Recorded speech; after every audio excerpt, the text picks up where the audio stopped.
Cornwall Regional Hospital on track to be completed by September 2026. Rural parish stakeholders unite to boost survival of premature babies. And later in sports, West Indies go down by 7 wickets to host India in second and final test. Thank you for joining us. I'm Carrie Simpson. Here are the details. After years of delays and phased renovations, there's now a firm timeline for the completion of the Cornwall Regional Hospital. Health Minister Dr. Christopher Tofton says the long-awaited project is finally on track to be completed by September 2026. And Thonia Atkinson has our first story. It's been a journey marked by frustration, setbacks, and mounting cost, but now the Cornwall Regional Hospital is taking visible shape once again. Health and Wellness Minister Dr. Christopher Tofton has confirmed that the extensive rehabilitation project is in its final stages, with construction and outfitting works expected to wrap up by September 2026. I've met with the team and I've said we have to do it before September. Now, some things may have to happen differently, and that's what we have to now explore and be creative about. As it relates to the quality of the work, I am comfortable that the team, the technical team, in terms of the contractors and the management, are doing a good job, and the work is progressing well. The 10-story facility, once plagued by air quality issues that forced its closure in 2017, is being rebuilt to modern hospital standards. Dr. Tofton says the goal is not only to restore services, but to transform Cornwall Regional into a world-class regional medical hub serving Western Jamaica and beyond. When you go into the building, you feel the work happening. You see the manifestations of it. The central air conditioning system, the operating theaters, the dietary department, the sewage system, the fire suppression system, the piping of the medical gases, and I could go on and on. You see visible, tangible manifestations of work. No stopping, it's just going on. It's just now the pace of the work to get it done and get it done in a way that is timely. Already, sections of the hospital have been reoccupied as works progress, and the ministry says it remains committed to meeting the 2026 deadline. In the meantime, Dr. Tofton provided an update on the Western Children and Adolescent Hospital that was the scene of a strike by Chinese construction workers last month. There are challenges there. Now, the first challenge is that we don't have control over the facility, except that we have a project manager through the Urban Development Corporation that is providing that level of oversight. There are some reassurances given that the work is continuing and will continue in earnest. And the dialogue will have to continue in order to try and get the best possible turnaround time for that project. Anthony Atkinson, TVJ News.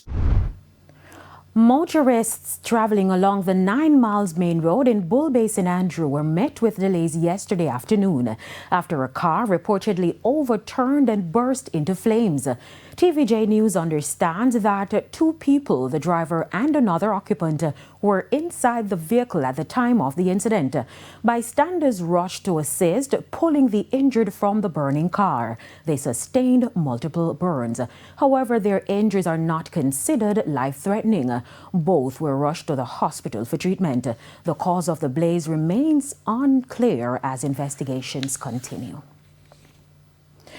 Veteran journalist Lloyd B. Smith has been praised for his remarkable contribution to media and mentorship of young journalists. Speaking at a tribute held at S Hotel in Montego Bay, St. James, Mr. Smith reflected on his memorable moments in media. He said maintaining his integrity throughout his career has kept him grounded. Or should I say, the thing that I've always treasured above everything else is my integrity.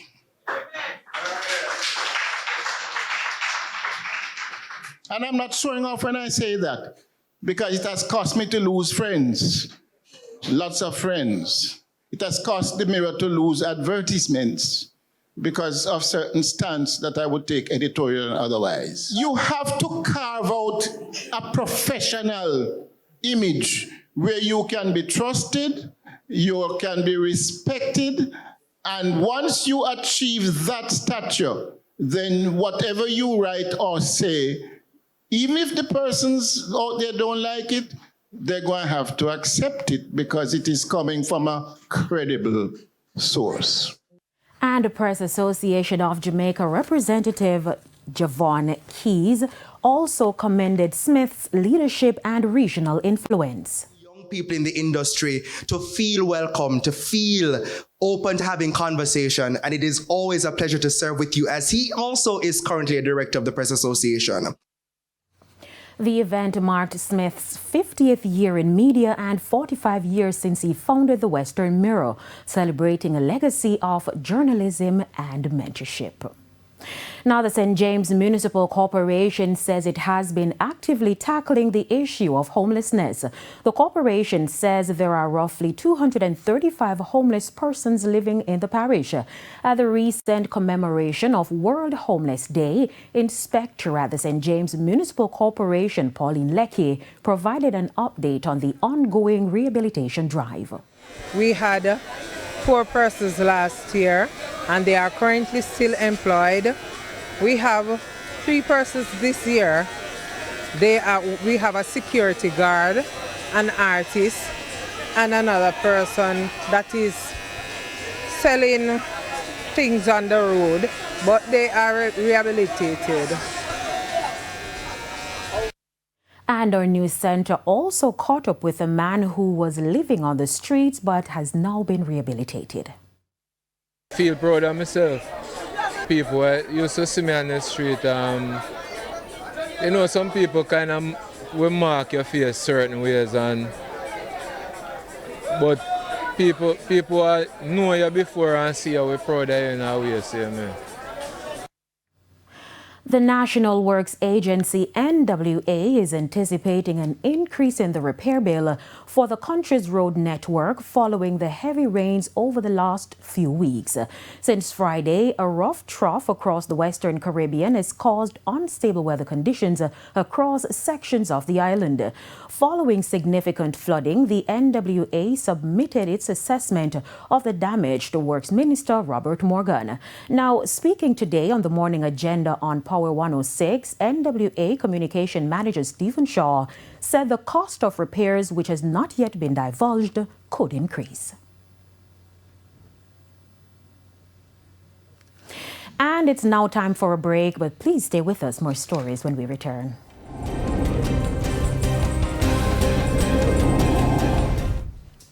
Welcome back to the Midday News. Jamaica is one step closer to finally ratifying the Specially Protected Areas and Wildlife Spa Protocol. The protocol could mean major changes to policies for coastal and marine wildlife protection in the country. The advancement comes years after the protocol came into effect in the Caribbean to ensure greater protection of coastal and marine ecosystems. Speaking at the Jamaica Pegasus Hotel on Monday, Environment Minister Matthew Samudo explained the final stages in adopting the protocol. Why certainly I wish it hadn't taken this long, but it is why Jamaica is committed to certainly ratifying the SPA protocol and completing its work within the convention. That requires one final step, which is the amendment to the Wildlife Protection Act, and I would have seen what I hope to be the last version of same before it goes to Parliament within the coming weeks. In bemoaning the impacts of pollution, erosion, coral bleaching, and other environmental issues, Minister Samuda stressed that implementing the protocol is not just an academic move. He pointed out that the SPA protocol is part of the Cartagena Convention adopted in 1983. Today, we're nowhere near as chronic as they were in 1983. That suggests that we have a lot of work to do, that we must work through the convention and other such mechanisms to ensure that we're able to tackle the triple planetary crisis in a practical way in our backyard. A fresh push is being led by stakeholders in one rural parish to save the lives of premature babies. Detailed in this report from Dwayne Anderson. A worrying decline in the number of babies being born in Jamaica means it's even more critical that the lives of those born are preserved. Stakeholders in St. Thomas recognize this and have partnered to raise funds to upgrade the nursery for premature babies at the Princess Margaret Hospital in the parish. The intention is that we will build out this nursery with the hopes that, of course, Princess Margaret Hospital will expand and someday will have the ability to accommodate a NICU. For now, we're building out the nursery and we're hoping as well to outfit the nursery. So we're going to renovate a section of the hospital and that will be dedicated to the nursery. And we will also be purchasing medical equipment to outfit the nursery.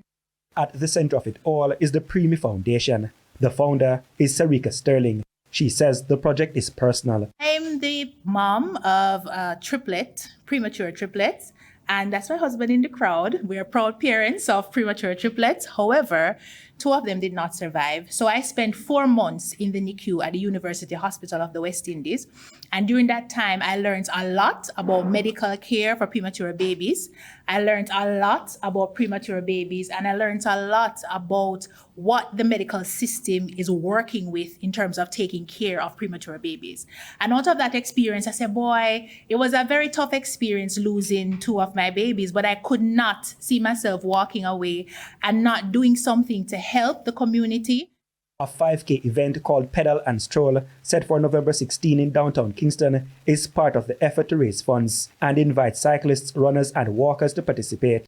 The initiative is supported by the National Healthcare Enhancement Fund, NHEF. Nursery that we toured last week, a week and a half, is a 3,800 square foot space that she's going to improve, and I look forward to supporting that. When we mobilize donation support, everything goes towards what the donor intends it for. Dwayne Anderson, TVJ News. It is now time for the Business Minute. The Shipping Association of Jamaica recently launched a suite of consultancy services to help members of the MSME sector boost their operations and build sustainable businesses. The SAJ, which has over 86 years' experience in financial management, is now offering their services to startup businesses. Fiona Hall, finance manager at the SAJ, says this expansion is being driven by the demand for reliable and affordable services by members of the MSME sector. Further afield, today, the US and China are imposing new port fees on each other's ships amid the threat of more tariff hikes. The fees are part of escalating trade policies between the 2 countries. Chinese analysts accuse the US of starting this latest tit-for-tat by imposing new export controls last month. They say that's why China recently tightened the restrictions on rare earth elements. As a result, President Donald Trump is threatening triple-digit tariff hike on Chinese imports by November 1st. Beijing is warning of retaliation if that happens, but both sides say they'd prefer a resolution. And that's it for the Business Minute. I'm Prince Moore. Thank you, Prince. It's now time for the top regional and international stories.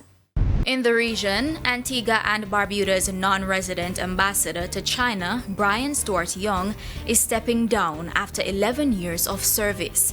Prime Minister Gaston Brown confirmed his departure at a farewell ceremony for outgoing Chinese ambassador Zhang Yanli on Monday night. Stuart Young called it a privilege to serve, noting the opening of Antigua and Barbuda's embassy in Beijing as a proud milestone. And on the international scene, at least 64 people are dead and 65 still missing after days of torrential rain triggered floods and landslides across. Victims continues as authorities intensify relief efforts to assist people in the country's hardest hit states. And those were the top regional and international stories. I'm Aliyah Bryant. Thank you, Alia. We now head to a quick break, but